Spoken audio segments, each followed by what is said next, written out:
अस्सलाम वालेकुम जी स्टूडेंट्स, कैसे हैं आप सब लोग? ठीक है, I hope you all people will be fine. Okay, so we are going to start our new chapter today.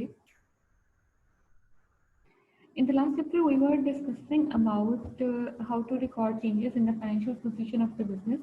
तो उसमें मैंने आप लोगों को बताया था कि financial position is basically related to the balance sheet. ठीक है, और बैलेंस शीट के अंदर हमारे तीन जो होते हैं वो मेजर अकाउंट्स होते हैं वो इफेक्ट हो रहे होते हैं. हमारा एसेट होता है, हमारी लायबिलिटी होती है और हमारी ऑनर्स इक्विटी होती है. बेसिकली हमारे पास जो जनरली अगर देखा जाए तो ये तीन ही अकाउंट्स होते हैं वो एग्जिस्ट करते हैं. ठीक है, अच्छा, सप्लीमेंट्री अकाउंट्स के तौर पे हम लोगों ने रेवेन्यूज और एक्सपेंसेस को भी डिस्कस किया हुआ था. उनका हमारे उसके अंदर बिजनेस के अंदर क्या इफेक्ट होता है उसको चलिए हम अभी देख लेते हैं.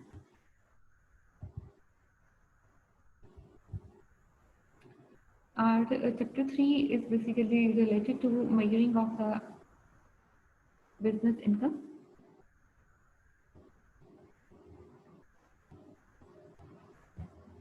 ओके, अगर हम मेजरिंग ऑफ बिजनेस इनकम की बात करते हैं, ठीक है, तो इनकम बेसिकली अगर आपको याद हो तो जब हम लोग इनकम के लिए हम कहते हैं नेट इनकम और the net profit is equals to revenues minus expenses.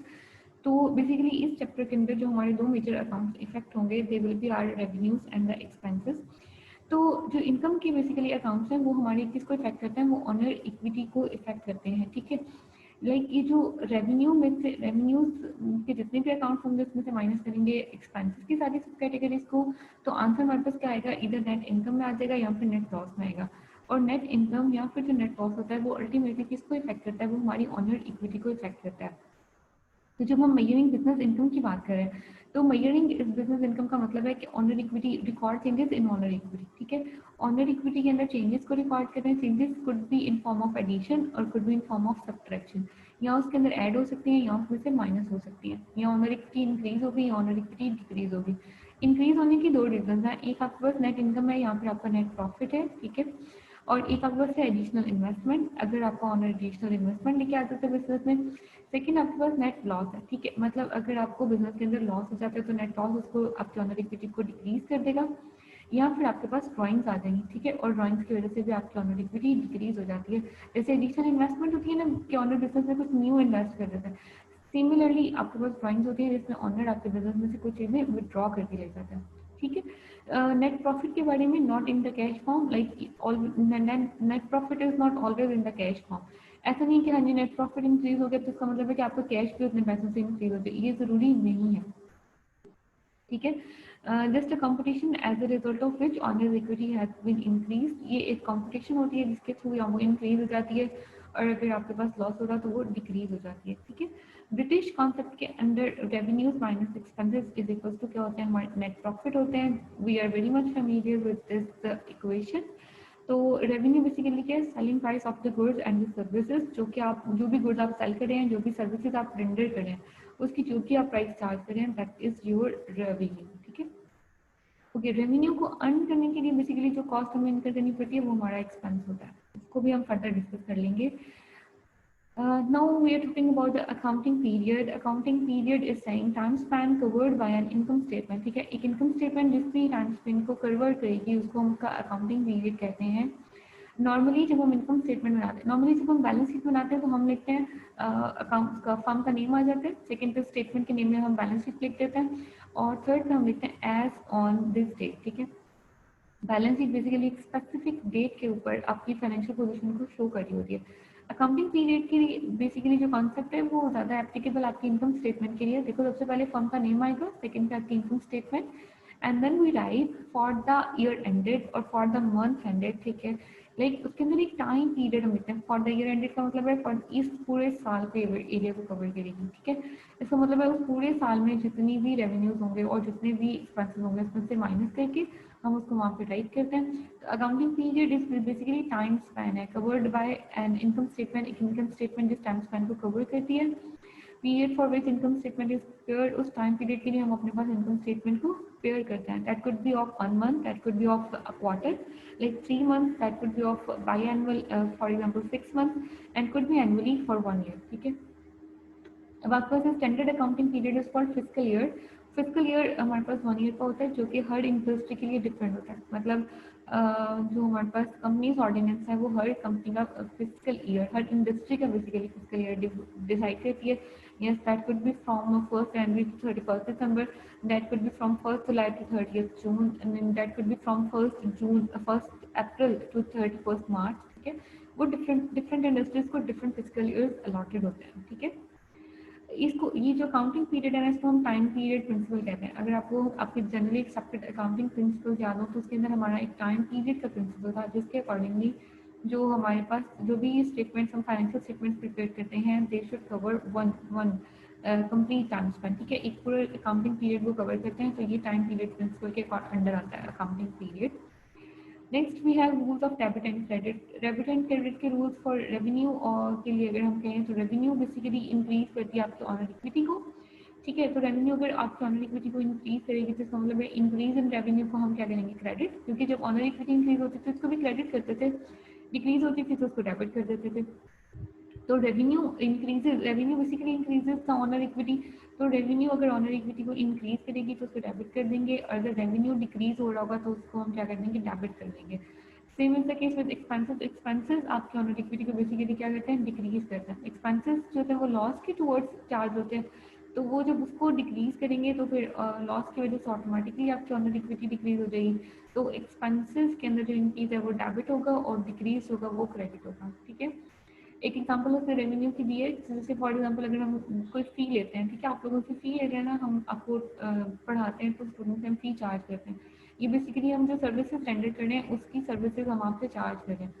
तो that could be in form of cash, वो हम कैश की फॉर्म में भी रिसीव कर सकते हैं. अगर कैश की फॉर्म में रिसीव नहीं करते तो वो किस में चली जाएगी, अकाउंट रिसीवेबल में. ठीक है, वो हमारा रिसीवेबल अभी नहीं, फ्यूचर में हमने इसको रिसीव करना है. तो ये जो कैश है ये भी हमारा एसेट है, जो रिसीवेबल है वो भी हमारा एसेट है, तो दोनों को हम क्या करेंगे, डेबिट. और जो फी है, फी बेसिकली हमारा रेवेन्यू है जिसकी वजह से हमारी ऑनर इक्विटी इंक्रीज होगी, तो that will be credited.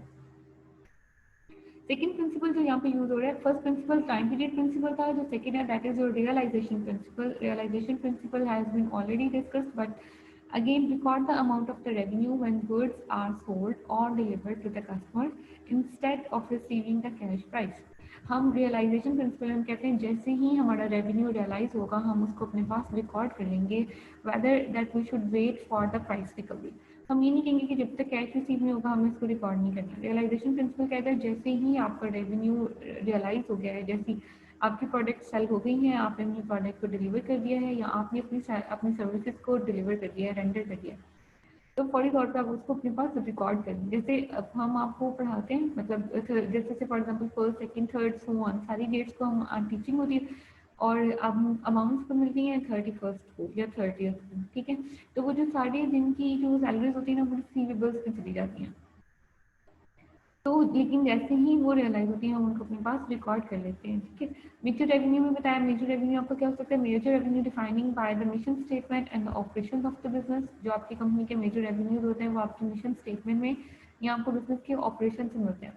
Minor income में क्या, other incomes like instead of rent etcetera. ठीक है, लाइक कोई रेंट मिल गया है, कोई इंटरेस्ट मिल गया है, कहीं इन्वेस्टमेंट की हुई थी, जो इस तरह की छोटी छोटी इनकम्स हैं वो आपकी माइनर इनकम होगी. Minor incomes are not defined by the mission statement and operation of the business. और मिशन स्टेटमेंट या ऑपरेशन ऑफ द बिजनेस इसको डिफाइन नहीं करते. Expenses, expense means cost of doing the business. Goods and services used up in generating the revenue. Expense, जब भी हम revenue generate करना है, this is not possible that we are generating revenue without incurring any expense. Expense को incur किए बगैर revenue generate हो ही नहीं सकता. ठीक है, से फॉर एग्जांपल अगर हम लोग यहाँ पर अपनी सर्विसेज रेंडर करते हैं तो उन सर्विसेज के बदले में हमें सैलरी मिलती है, तो क्या उन सर्विसेज को रेंडर करने के लिए हमें कोई कॉस्ट इनकर नहीं करनी पड़ती? No, we have to incur the cost. ठीक है, हमें ट्रैवलिंग एक्सपेंस कवर करना पड़ता है, हमें रेजिडेंस एक्सपेंस कवर करना पड़ता है, हमें मैथ एक्सपेंसेस कवर करने पड़ते हैं, हमें कैंटीन के एक्सपेंसेस बेयर करने पड़ते हैं, हमें क्लास तक आने जाने का जो भी उसकी ट्रांसपोर्टेशन है, कन्वीनियंस है, वो सारी कॉस्ट कवर करनी पड़ती है. तो expenses are basically cost of doing the business और रेंडरिंग द सर्विसेज. तो जो गुड्स एंड सर्विसेज जो भी आप लोगों ने बिजनेस के अंदर जिनको सेल करके आपने रेवेन्यू जनरेट करना है, तो पहले उनको प्रोड्यूस भी तो करना है. तो प्रोड्यूस करने के ऊपर जितनी भी कॉस्ट आएगी that will all be included in your expenses. Instantly paying का मतलब अगर फौरी तौर पे उनको हम एक्सपेंसेस को कैश की फॉर्म में पे कर देते हैं तो डिक्रीज द अमाउंट, वो अमाउंट को डिक्रीज कर देती है। नॉट इंस्टेंटली पेइंग, अगर फौरी तौर पे एक्सपेंसेस पे नहीं हो रहे तो that will increase your liability, और वो आपकी लाइबिलिटी को इंक्रीज कर देंगे। एक्सपेंसेस एक्चुअली क्या करते हैं, expenses decreases your honour equity, expenses आपकी ऑनर इक्विटी को डिक्रीज कर देते हैं। डिक्रीज इन ऑनर इक्विटी की वजह से हम इसको एज एन डेबिट रिकॉर्ड करते हैं, ठीक है। से फॉर एग्जाम्पल यहाँ पे देखो सैलरीज एक्सपेंस, अगर सैलरीज एक्सपेंस को पे कर देंगे तो हम कहेंगे salaries expense debit cash credit, cash decrease हो गया। लेकिन अगर सैलरीज एक्सपेंस को डेबिट करके उसको पे नहीं करे तो उसके बदले में अकाउंट्स पेएबल क्रेडिट हो जाएंगे, ठीक है। नंबर थर्ड पे जो प्रिंसिपल आपने यहाँ पे पढ़ा है वो मैचिंग प्रिंसिपल है, वो एक्सपेंसेस से related. We match the expense with that revenue with that period basically, ठीक है, with the period of that revenue for which it generated the revenue. हम एक्सपेंसेस को ना, मैचिंग प्रिंसिपल ये कहता है कि सेम अकाउंटिंग पीरियड के जो एक्सपेंसेस हैं उनको सेम अकाउंटिंग पीरियड की रेवेन्यू के अगेंस्ट सेट ऑफ किया जाएगा, ठीक है, उनको उन्हीं के अगेंस्ट आपने माइनस करना है। No matter that the cash paid और नॉट, ये कंफर्म, मतलब ये ज़रूरी नहीं है कि आपने कैश भी पे किया हो। कैश नहीं भी पे किया तो कोई मसला नहीं, जैसे ही एक्सपेंस को हम इनकर करते हैं, ठीक है, उसको हम सेम टाइम पीरियड के रेवेन्यू में से ऑफसेट कर लेते हैं। से फॉर एग्जाम्पल यहाँ पर हमारा रेवेन्यू था वो इनकर हुआ था ना सैलरीज एक्सपेंस डेबिट करके, और हमने क्या अकाउंट्स पेबल को क्रेडिट कर दिया था। अगर कैश पे नहीं करते तो बाद में दोबारा एंट्री क्या होगी, जब हम अपनी लाइबिलिटी को पे ऑफ करेंगे हम कहेंगे अकाउंट्स पेएबल डेबिट और cash credit. If you see in this entry, we are not affecting any accounts expense. यहाँ पे कोई भी accounts का जो expense है वो accounts का expense का जो account है वो effect नहीं हो रहा। एक्सपेंस यहाँ पे इफेक्ट हुआ, यहीं पर आपकी जो ऑनर इक्विटी है वो डिक्रीज हो जाएगी। यहाँ पर जो थी जस्ट हमने लाइबिलिटी जो क्रिएट की हुई थी वो लाइबिलिटी पे किया। यहाँ पे दो अकाउंट्स इफेक्ट हो रहे हैं ना, वो एक लाइबिलिटी का है और एक आपका एसेट है। यहाँ पर आपका एक्सपेंस अकाउंट या ऑनर इक्विटी अकाउंट इफेक्ट नहीं हो रहा, वो यहीं से ही हो जाना है। तो मैक्सिमम प्रिंसिपल बेसिकली आपको यही कहता है कि सेम टाइम पीरियड के अंदर, जिस टाइम पीरियड के अंदर आपने जो रेवेन्यू अर्न किया है उसको रेवेन्यू को अर्न करने के लिए जितने भी एक्सपेंसेस होंगे उसको आपने उसी टाइम पीरियड में ऑफसेट कर देना है। So conclusion is that we do not focus on the cash flow or the cash inflow for the revenues. हम revenues के लिए cash inflow पे focus नहीं करते, and do not focus on the cash outflow for the expenses, और expenses के लिए cash outflow पर focus नहीं करते। With respect to realization and matching principle respectively, realization और matching principle ये कहते हैं कि realization concept ही कहते हैं रेवेन्यू जैसे ही इनकर होगा उसको रिकॉर्ड कर लें अपने पास, उसके लिए आप कैश इनफ्लो का वेट ना करें। और मैचिंग प्रिंसिपल ये कहता है कि जैसे ही आपका एक्सपेंस इनकर होता है उसको अपने पास उसको रिकॉर्ड कर लें, उसको उसी टाइम पीरियड के रेवेन्यू में से आपने ऑफसेट करना है, वेदर कि आपने कैश को पे आउट किया है या नहीं किया, ठीक है। ड्राइंग्स की एक डेफिनेशन आपके पास गिवन है, drawings are not expense of the business, drawings आपके बिजनेस से एक्सपेंस नहीं होते, it only decreases the asset, और it is a contra owner equity account, इसको हम कॉन्ट्रा इक्विटी अकाउंट भी कहते हैं। कैपिटल में से माइनस कर देते हैं, कैपिटल इन्वेस्टमेंट में से आपकी जो ड्राइंग्स होती है वो माइनस हो जाती है।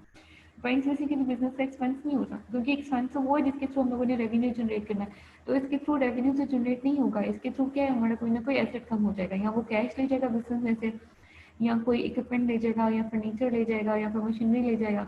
तो अल्टीमेटली ड्राइंग की वजह से क्या होता है, बिजनेस का कोई ना कोई एसेट डिक्रीज हो जाता है, इसको हम कॉन्ट्रा ऑनर इक्विटी अकाउंट कहते हैं, ठीक है। ड्राइंग हमारा एक्सपेंस नहीं होता, ये कॉन्ट्रा ऑनर इक्विटी अकाउंट है। कॉन्ट्रा का मतलब होता है opposite to owner equity. Owner equity का मतलब है बिजनेस में पैसे का आना, और ड्राइंग का मतलब है बिजनेस से पैसों का या एसेट्स का चले जाना, ठीक है। तो अगर ऑनर इक्विटी के बैलेंस आपके पास क्रेडिट होता है तो इसका ड्राइंग से बैलेंस आपके पास डेबिट होगा, क्योंकि ये उसके ऑपोजिट है। चैप्टर 3 के अंदर कुछ प्रॉब्लम्स और एक्सरसाइजेज आपके पास गिवन है, प्रॉब्लम 1, 2 एंड 3, और problem 3B1, 3B2 and 3B3।